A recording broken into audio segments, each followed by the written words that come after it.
इस वक्त आप देख रहे हैं चौकी बाज़ार का एक मंज़र जहां भिखारी ख़वातीन मौजूद हैं और हम ये देख रहे हैं एक इस तरफ है। कहना कुड़िया तुसाना कहना आई अल्लाह के नाम पे मदद कर दो हाजी। अल्लाह के नाम दा मदद करिए। कितों आई हैं? कुत्थे नहीं कर मेंबर केड़ी जगह रहनी है?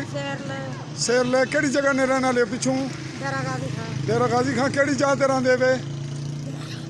केड़ी जाते में डिठो है केड़ी जाते रहंदे वे डेरा गाजी खां? हैं केड़ी जा डेरा गाजी खां केड़ी जात है?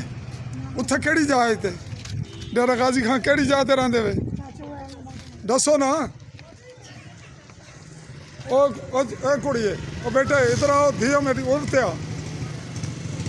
जी नाजरीन, ये सिलसिला इसलिए आपके गोश गुजार किया है कि भिखारीपन एक बीमारी है, एक वबा है जिसके ख़िलाफ़ समाजी इदारों को काम करना होगा और इसके लिए हम मीडिया के प्लेटफॉर्म को इस्तेमाल कर रहे हैं।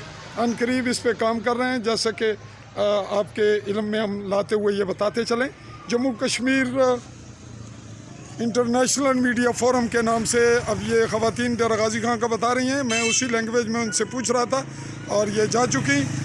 इस पे देखते हैं कि सहाफ़ियों का क्या रोल है। समाजी इदारे और हुकूमतें तो यहाँ बेबसी नज़र आती हैं या बिल्कुल इस तरफ से चश्मपोशी बरतते हुए। चाहूँगा इजाज़त। अल्लाह हाफ़िज़।